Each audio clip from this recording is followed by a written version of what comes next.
Y ayer justamente fue el día de la celiaquía y queríamos hablar al respecto, no queríamos dejarlo pasar, por eso estamos en comunicación telefónica con Débora Nogueira, ella es nutricionista. Muy buenos días, Débora. Hola, buenos días, Natalia, ¿cómo estás? Bien, muy bien, gracias por atendernos, sabemos que estás muy ocupada, pero no queríamos dejar este tema sin hablarlo, ¿no? Y mucha gente últimamente, ¿no? En estos últimos años se habla más que en otros tiempos sobre la celiaquez, ¿no? Y queríamos, la celiaquía, perdón, y queríamos que nos cuentes un poquito más sobre esta, ¿qué es una patología? Sí, bueno, mira, la celiaquía, para empezar, es el 5 de mayo lo que se conmemora o se trata de tener presentes al paciente celíaco, ¿sí? Es un día que lo establece la Organización Mundial de la Salud, que es la OMS, ¿sí? Que es un organismo internacional que trata muchas cuestiones relacionadas con la salud. Uh-huh. Y la idea es concientizar sobre la importancia de la enfermedad, ¿sí? La prevalencia, tanto en Argentina como a nivel mundial, está cerca de 1 de cada 100 personas. ¿Sí? Es importante saber que hay muchos celíacos que de repente no han presentado síntomas y no saben que son celíacos, ¿sí? Es una enfermedad que ataca principalmente al intestino, pero que se la denomina también multisistémica. Y eso significa que al ser multisistémica puede afectar y suele afectar a varios órganos del cuerpo, no solamente al intestino, pero sí es una enfermedad que principalmente afecta al órgano del intestino, ¿sí?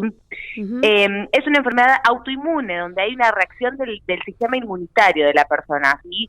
Frente a el gluten, pero particularmente el gluten está formado por unas prolaminas, que son los que generan esta alergia, y son estos fragmentos tóxicos, estas prolaminas que están presentes en el gluten, ¿sí?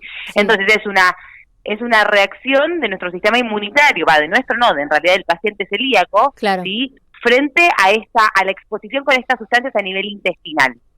Uh-huh. Ahora, ¿uno nace siendo celíaco y se da cuenta en el transcurso de la vida o esto se puede presentar cuando uno es mayor? Bien, en realidad la celiaquía ocurre en individuos que están genéticamente predispuestos. ¿Sí? Tiene que haber una predisposición genética.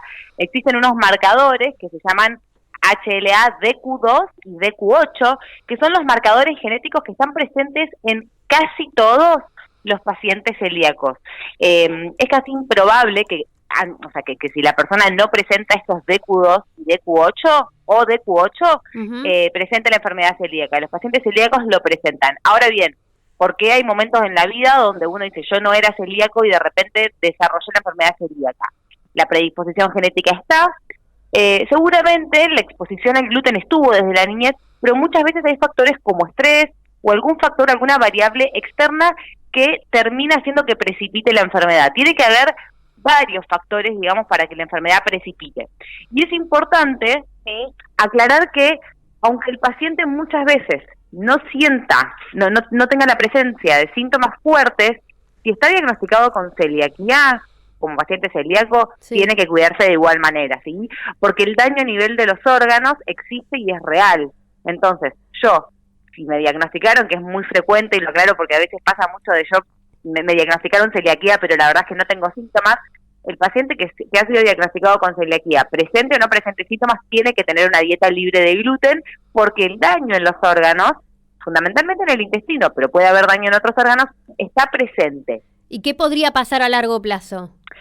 Bueno, a largo plazo, empiezo con el corto plazo y ya paso al largo plazo. En el corto plazo, el paciente que sí presenta síntomas va a presentar seguramente diarrea, una distensión o hinchazón abdominal, puede llegar a presentar anemia, porque al afectarse, digamos, las vellosidades, que son, digamos, la estructura que tiene el intestino, se afecta la absorción de algunos nutrientes, entonces el paciente puede presentar anemia, puede presentar irritabilidad en lo que es el carácter, ¿sí? Malestar, decaimiento, cansancio, ¿sí? Esos son los síntomas generalmente, fatiga muscular, los más frecuentes cuando hay síntomas. Una vez que se logra en los niños retraso del crecimiento, justamente por esta mala absorción de nutrientes, porque al ser una enfermedad que ataca principalmente al intestino, afecta la absorción de nutrientes, y si no hay una buena absorción, no va a haber un buen desarrollo y crecimiento del niño. Entonces son niños que, si no se los trata oportunamente, van a presentar una baja talla, dificultad para ganar masa muscular y demás cuestiones, ¿sí? Entonces, en lo agudo, primero hay que tener un diagnóstico correcto si el paciente presenta estos síntomas. Si el paciente se lo diagnostican y no ha presentado, digamos, estos síntomas porque sos familiar de algún paciente diagnosticado, de igual manera, como te decía, te tenés que cuidar porque a largo plazo el daño intestinal se genera de la misma manera y ese daño intestinal puede ser tan grave como para generar algunos linfomas, algunos tipos de cáncer. O sea, a ese nivel. Wow. No es una pavada de decir, no presento síntomas, soy celíaco y no me cuido porque ando bien. No, se empiezan a atrofiar las vellosidades intestinales y el paciente puede llegar a desarrollar un cáncer. Entonces, es algo para prestar la atención y es algo para cuidar. ¿Y cómo se diagnostica? ¿A través de qué análisis? Mira, el método diagnóstico es con una endoscopía. Hay que hacer una biopsia en el duodeno, en el yeyuno, que son fragmentos del intestino, ¿sí? Ese es el método diagnóstico que hay que utilizar. Muchas veces se piden parámetros de serología en sangre, ¿sí? Se piden algunos anticuerpos en un laboratorio, pero esos pueden dar negativo aún teniendo la enfermedad celíaca, ¿sí?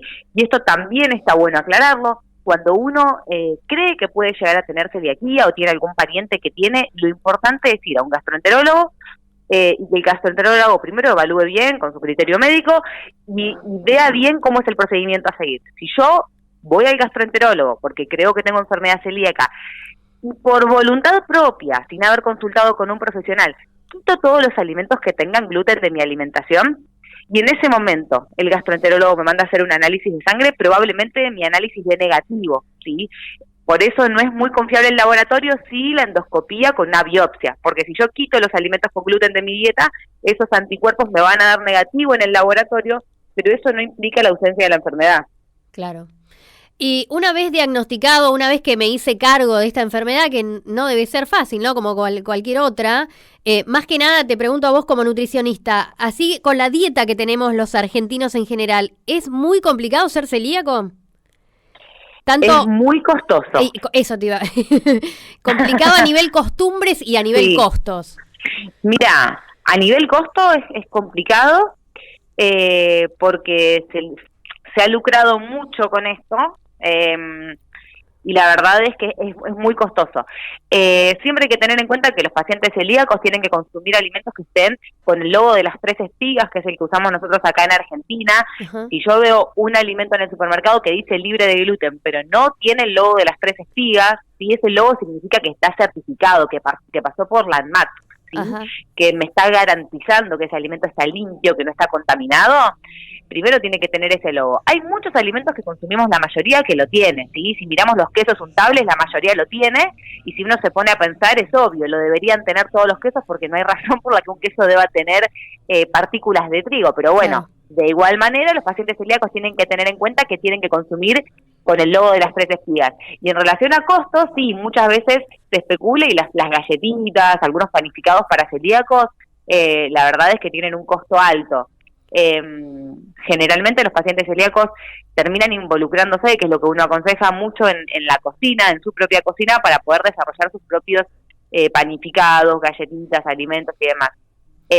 Hay un montón de alimentos que puede consumir, todo lo que es de origen animal se puede consumir. En el caso de fiambres, volvemos al tema, si bien uno no los recomienda en general, los fiambres también tienen que estar certificados, porque bueno, la industria muchas veces al fiambre le pone harinas y le pone partículas de trigo, entonces en ese caso esos fiambres no podrían ser ingeridos por los celíacos. Hay que tener siempre en cuenta este logo de las 3 espigas, siempre.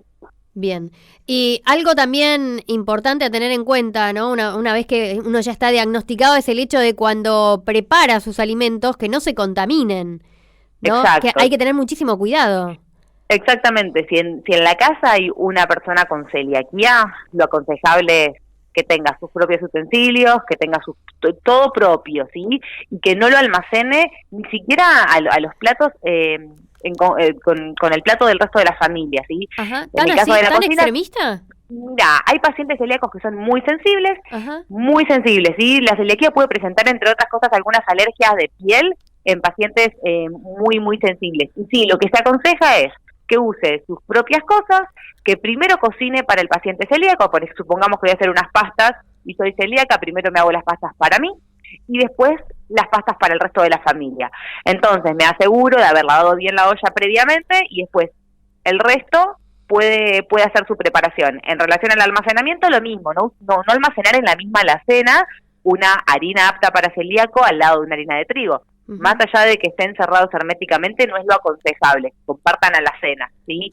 Tendrían que estar en alacenas separadas, con puertas separadas, para evitar esa contaminación cruzada. Lo mismo en la heladera, si tengo sobras, la idea es que estén bien cerradas para no compartir, porque hay una contaminación de partículas ambientales que uno no contempla, pero que existe y que es real. Bien, clarísimo. Y para ir terminando y te liberamos, Débora, ¿qué le dirías? Yo tengo una amiga que cada vez que ella expresa que es celíaca, todo el mundo, o la mayoría le dice, ay, pobre. ¿Qué le diríamos? Que no sea el, ay, pobre, alguien que se acaba de enterar o que se está o que tiene como los indicios de que puede ser celíaco.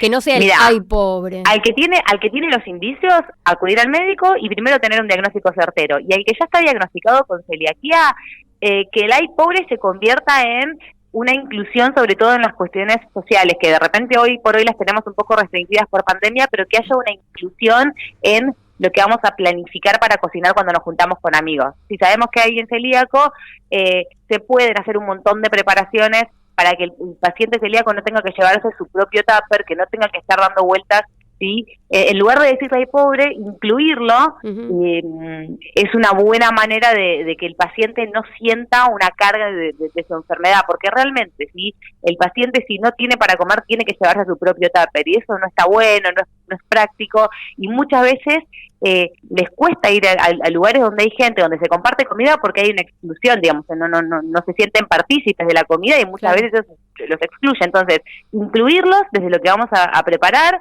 tratar de que si tenemos a alguien conocido también empezar a meternos un poco en ese tipo de cocina, sin la necesidad de nosotros de comer todos los días una dieta libre de gluten. Eso también está bueno aclarar. Si yo no estoy diagnosticada, no tengo por qué comer una dieta libre de gluten. Lo puedo hacer eventualmente como para acompañar a quien tengo cerca, en este caso si tenemos una juntada con amigos, pero no hace falta que yo cumpla una dieta libre de gluten a rajatabla. Bien, clarísimo. Te agradecemos muchísimo este contacto, Débora. No hay por qué. Les mando un saludo. Gracias, buena jornada. Hasta luego. Igualmente, chao, chao. Así dialogamos con Débora Nogueira. Ella es nutricionista y hoy hablamos sobre celiaquía.